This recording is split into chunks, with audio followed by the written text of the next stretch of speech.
Kisah penculik 12 anak yang masih berselubung misteri. Welcome to my channel.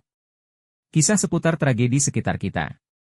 Jadi berhati-hatilah dimanapun dan kapanpun. Ayo kita langsung ke kisahnya.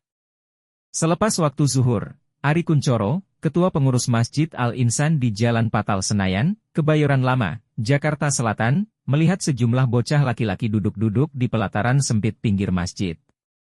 Tidak biasanya rumah ibadah yang menyempil di antara permukiman elit di kawasan Senayan itu didatangi anak-anak, pada hari Kamis, 12 Mei 2022.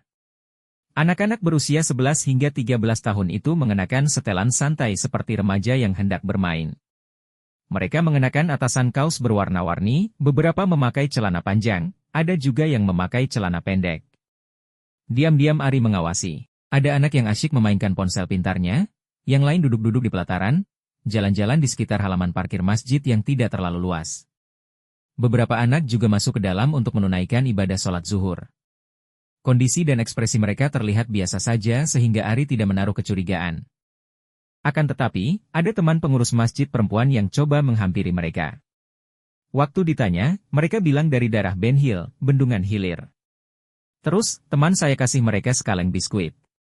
Katanya ada yang 3 hari belum makan, tutur Ari saat ditemui Selasa, 17 Mei 2022. Tidak lama berselang, polisi yang mengenakan pakaian sipil satu persatu mendatangi masjid tersebut. Ari mengingat jumlah mereka bahkan lebih banyak dari anak-anak yang datang lebih dahulu. Meski sempat menarik perhatian jemaah yang mampir, polisi yang datang tidak banyak beraksi atau bicara kepada anak-anak tersebut. Polisi yang datang dari macam-macam wilayah. Mereka sempat ajak makan anak-anak ini di kantin. Kepada kami, polisi menjelaskan bahwa mereka ini korban penculikan anak, lanjutnya. Ari pun cukup terkejut mendengar informasi itu. Apalagi setelah tahu bahwa ada satu anak di kelompok itu yang merupakan saudara salah satu pengurus masjid. Ia sendiri mengetahui kasus penculikan anak dari rekannya yang menginfokan kabar tersebut sudah viral di media massa dan media sosial. Hari itu juga, polisi dari Kesatuan Polres Jakarta Selatan dan Polres Bogor berhasil menangkap penculik berinisial A, 28, masih di sekitar kawasan Senayan. Polisi mengejar jejaknya dari sejumlah laporan anak hilang di Jakarta Selatan hingga Kabupaten Bogor, Jawa Barat. Pelaku penculikan anak laki-laki ditangkap di Jakarta. A yang telah menjadi tersangka diketahui melakukan aksinya dengan modus berpura-pura sebagai aparat yang melakukan razia masker terhadap anak remaja laki-laki yang tengah bermain di luar rumah. A membawa mereka yang melanggar ke kantor polisi dengan sepeda motor. Alih-alih ke kantor polisi, A membawa anak-anak itu berkeliling tanpa arah. Polisi, kata Ari, tidak menggali informasi dari masjid itu kemarin. Ia pun memastikan, masjid itu tidak digunakan untuk tempat menginap pelaku dan anak-anak korban penculikan. Masjid itu tutup setelah pukul 20.30 dan hanya membolehkan warga menginap dengan seizin pengurus. Namun, masjid memang digunakan pelaku untuk membawa korban tinggal sementara waktu. Akan tetapi, masjid yang mana belum terjelaskan dengan detail. Hal ini disampaikan Rizal Nasution, ayah korban berinisial F, 11, yang berasal dari Parung, Kabupaten Bogor. F diculik saat berolahraga pagi di sebuah perumahan pada Minggu, 8 Mei 2022. F lalu ditemukan di daerah Fatmawati, Jakarta Selatan, pada Selasa, 10 Mei 2022. Itu anak saya kan tahunya cuma batas Parung, jadi dia nggak tahu dibawa kemana. Tapi, dia bilang cuma tidur di masjid. Jadi, pagi berangkat terus muter-muter, terus malam tidur di masjid, kata Rizal kepada wartawan beberapa waktu lalu. Anak saya begitu ketemu kondisinya nggak terlihat telantar atau lusuh. Tapi, pakaiannya sudah baru semua. Selain dibawa menginap di masjid, pelaku yang sempat menyuruh anaknya memanggilnya Abi, itu juga memberi anaknya pakaian baru, dari baju hingga sepatu. Setali 3 uang dengan korban berinisial K, 12, yang diculik di daerah Tanah Kusir, Jakarta Selatan, pada hari F ditemukan. Ayah K, Subena, mengatakan, pakaian yang dikenakan anak bungsunya saat mereka bertemu lagi pada Kamis, 12 Mei 2022, sudah berganti. Murid kelas 5 SD itu mendapatkan setelan pakaian bahkan alas kaki baru dari pelaku. Anak saya begitu ketemu kondisinya nggak terlihat telantar atau lusuh. Tapi, pakaiannya sudah baru semua. Begitu anak saya sampai di rumah, pakaian baru itu langsung diminta dia untuk dibuang, ungkapnya saat ditemui di rumahnya di daerah Pondok Aren, Tangerang Selatan, Banten. Selain mendapat pakaian baru, K juga dikatakan mendapat makanan yang cukup dari pelaku.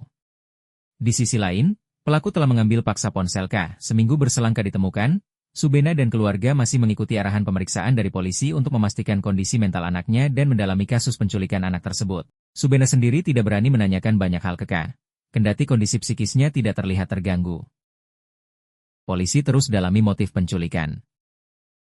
Kepala Kepolisian Resor Bogor Ajun Komisaris Besar Iman Imanuddin.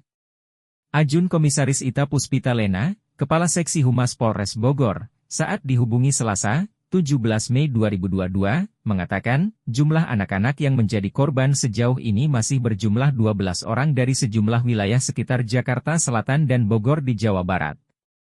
Penyidik sudah melakukan langkah-langkah, mulai dari olah TKP, memeriksa saksi yang jumlahnya kurang lebih 16 orang. Kami juga melakukan visum terhadap para korban dan berkoordinasi dengan P2TP2A dan Kementerian PPPA, Pemberdayaan Perempuan dan Perlindungan Anak, untuk pendampingan anak, ujarnya.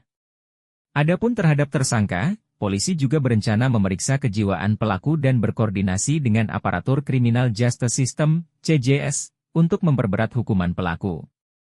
Seperti diberitakan sebelumnya, selain menculik, tersangka A juga melakukan pidana pencurian serta pencabulan pada 3 anak. Kini, ia dijerat dengan pasal 78E, 76F, 82, dan 83 U Perlindungan Anak serta pasal 330 KUHP dengan ancaman 15 tahun penjara. Kapolres Bogor Ajun Komisaris Besar Imam Imanuddin menjelaskan, pihaknya terus menggali dan mendalami keterangan tersangka pelaku penculikan terkait pernah menjadi perekrut bom Sarinah dan 2 kali menjalani pidana di terorisme di Lapas Gunung Sindur. Dari hasil pemeriksaan, tersangka juga mengaku pernah menjadi pengawal Bahar bin Smith pada saat di dalam Lapas Gunung Sindur. Ia juga mengaku keterlibatannya dalam kerusuhan pada 2019 di Bawaslu. Kami sedang melakukan cross-check dengan data dan fakta-fakta yang kami miliki di database Polri. Kami terus dalami dan koordinasi dengan tim khusus dari Densus 88 Polri, ujar Imam, Jumat, 13 Mei 2022.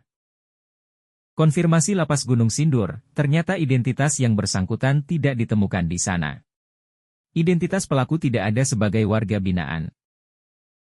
Kepala Satuan Reserse Kriminal Polres Siswadi Sitarigan menambahkan, pihak Lapas Gunung Sindur mengonfirmasi tidak ada bekas narapidana teroris atas nama A di Lapas Gunung Sindur. Konfirmasi Lapas Gunung Sindur, ternyata identitas yang bersangkutan tidak ditemukan di sana. Identitas pelaku tidak ada sebagai warga binaan, kata siswa. Meski begitu, pihaknya tetap berkoordinasi dan mendalami keterangan atau pengakuan dari tersangka terkait keterlibatan pembakaran rumah almarhum Ustadz Jeffrey, kemudian terlibat kerusuhan di 2019 Bawaslu, hingga terlibat terorisme. Jadi apa motivasi A menculik belasan anak tersebut sebenarnya? Mengapa pula harus mengaku bagian dari kelompok teroris tertentu? Sepertinya polisi masih harus bekerja ekstra untuk menyingkap selubung misteri di balik penculikan 12 anak laki-laki ini. Jangan sampai kasus ini dialami anak kita. Untuk mencegahnya, kita semua harus saling mendukung dan bergerak bersama, lingkungan sekitar, dan utamanya keluarga, untuk menjaga anak-anak dari kejahatan penculikan. Semoga kita dijauhkan dari segala mara bahaya. Amin. Terima kasih sudah mendengarkan kisah-kisah dari Kak Mar.